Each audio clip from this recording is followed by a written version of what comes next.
माझे पाय धरण्याचा प्रयत्न केला की आम्ही तुझी पाया पडतो, पण आमच्या मुलाशी भेट घडवून आण. तो जिवंत आहे की मेलेला आहे आम्हाला माहित नाही.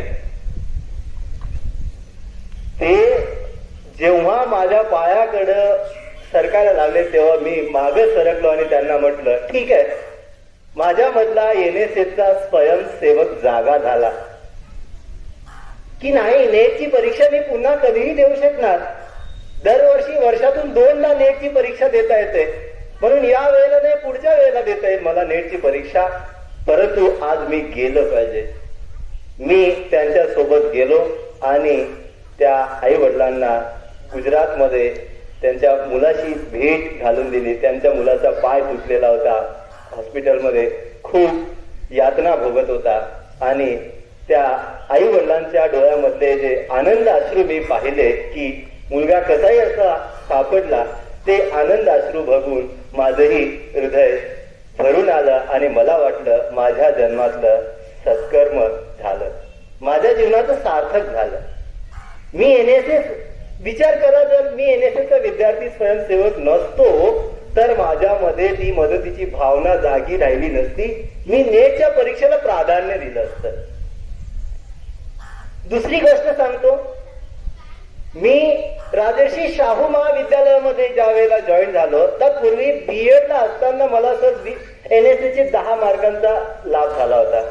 मी नॉर्थ महाराष्ट्र युनिव्हर्सिटी जळगावमध्ये BEdची एंट्रन्स परीक्षा दिल्यानंतर 32व्या क्रमांकावरती होतो, परंतु NSSचे सर्टिफिकेटचे जे काही 10 मार्क्स होते त्याचे 50% 5 गुण ऍड झाल्यामुळे मी सरळ 3ऱ्या क्रमांकावरती पोहोचलो आणि BEd मध्ये मला सरळ प्रवेश मिळाला. ग्रँटेड शाळेला, ग्रँटेड महाविद्यालयात मला प्रवेश मिळाला, म्हणजे मला मोफत BEd करण्याची संधी मिळाली.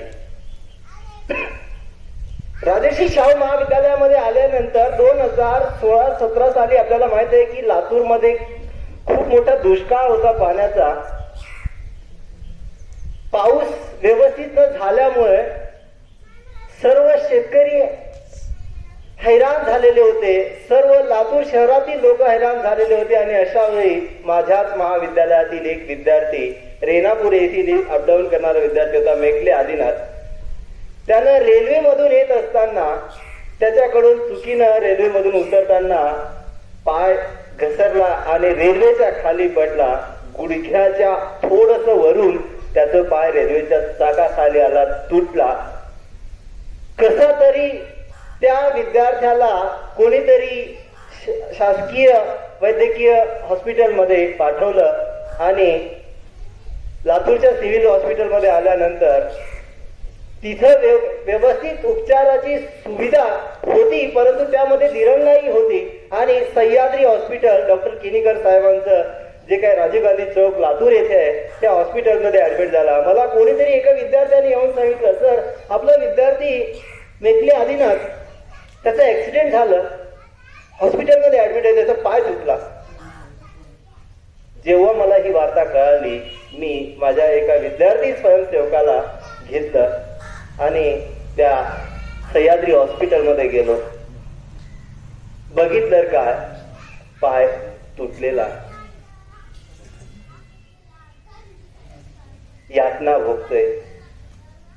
आई वडिलांकडे गेलो तर आई वडील म्हणून आले, सर काय करावं, मोठा दुष्काळ, 2 एकरचे शेत, काही पिकलेलं नाही, मुलाच्या उपचारासाठी 1,00,000-1.5 लाख रुपयाचं खर्च येतोय, आता आमच्या समोर आत्महत्येशिवाय पर्याय नाही. मी त्या आई वडिलांना सांगितलं की आई दादा, आत्महत्या हा शेवटचा उपाय नसतो. मेकले आदिनाथ हा आमचाही विद्यार्थी आहे, आमचं महाविद्यालय तुमच्या समोर खंबीरपणे उभं राहील, तुमच्या सोबत, तुमच्या दुःखात आमचाही सहभाग आहे. आणि तिथून महाविद्यालयात आल्यानंतर आमचे तत्कालीन उपप्राचार्य आणि आत्ताचे प्राचार्य आणि तेव्हाचे कार्यक्रम अधिकारी डॉक्टर महादेव गव्हाणे सरांना सांगितलं, सर असं असं झालेलं आहे, आई वडील आत्महत्या करण्याच्या विचारात आहेत, आपण काहीतरी मदत केली पाहिजे सर. लगेच गव्हाणे सरांनी मला प्राचार्य डॉक्टर SD साळुंके सरांकडे घेऊन गेले आणि त्यांची परवानगी घेऊन मी NSSच्या विद्यार्थी स्वयंसेवकांना सोबत घेत संपूर्ण राजर्षी शाहू महाविद्यालयातील एक वर्गामध्ये गेलो, प्राध्यापकांकडे गेलो, मदत निधीचा बॉक्स घेतला. सगळ्यांनी 1 रुपयापासून ते जे काही जेवढी मदत टाकायची असेल ती मदत दिली. एका तासात 42,000 रुपये आम्ही गोळा केलेत. आणि मी डॉक्टर गव्हाणे सरांना म्हणालो, सर एवढ्यातच भागणार नाही, आपल्याला त्या डॉक्टरांना सुद्धा बोललं पाहिजे काहीतरी. मग प्राचार्य SD साळुंखे सर आणि उपप्राचार्य महादेवजी गव्हाणे सर यांना घेऊन सह्याद्री हॉस्पिटलमध्ये गेलो. डॉक्टर किनीकर साहेबांना म्हटलं, सर आमचा विद्यार्थी तुमच्या हॉस्पिटलमध्ये ऍडमिट आहे आणि त्याची परिस्थिती अत्यंत हालाकीची आहे. आम्ही त्याची उपचाराची फीस भरण्यासाठी इथं 42,000 रुपये जमा करून आणलेले आहेत, आपणही आपल्या ऑपरेशनच्या फीस मध्ये काहीतरी सूट द्यावी. अशा प्रकारचं आवाहन केल्यावर डॉक्टर किनीकर साहेबांनी त्यावेळेला 12,500 रुपयाची सूट आमच्या आव्हानानंतर त्यावेळेला दिली आणि आम्ही त्या विद्यार्थ्याचं प्राण वाचवू शकलो. या बाबतीत मनामध्ये जो काय आनंद आहे हा आनंद वेगळा निर्माण होतो.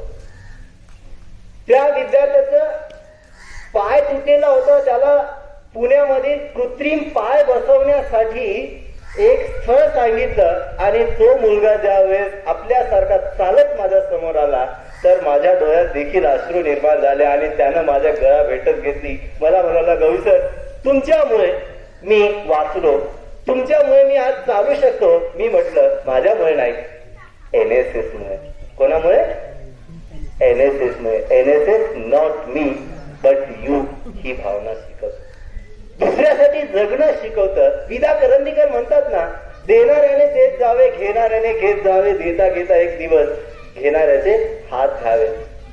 मी NSSचे विद्यार्थी स्वयंसेवक होतो, आजही आहे. एक कार्यक्रम अधिकारी बनण्याची संधी मिळाली, जिल्हा समन्वयक बनण्याची मला या ठिकाणी संधी मिळाली.